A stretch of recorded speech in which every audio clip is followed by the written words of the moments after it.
In 2014, when Hazur visited Jalsa Salana, Germany, he met various delegations from different countries, both MDs and non-MDs who travelled to attend the Jalsa Salana. During the 3 days of Jalsa and the day after, whenever there was any break periods, Hazur would spend this time meeting these different groups.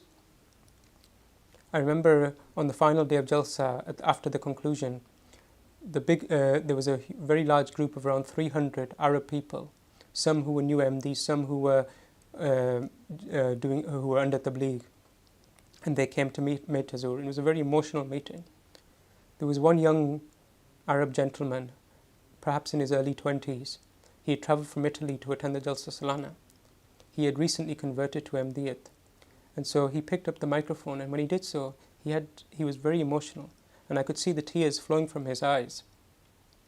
His voice was shaking, and whilst it was, he narrated his story to Hazur. He said that before becoming an MD, even though I was young, I was very respected amongst my family and friends. And so they actually used to ask me to lead the prayers, even though some of them were much older.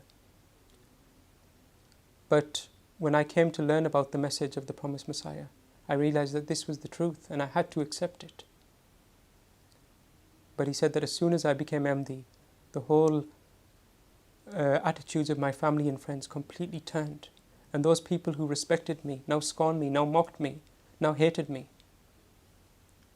And he said that not only did they oppose me, but they mocked me by saying that before you used to lead us in prayers, but now who will you lead in prayers?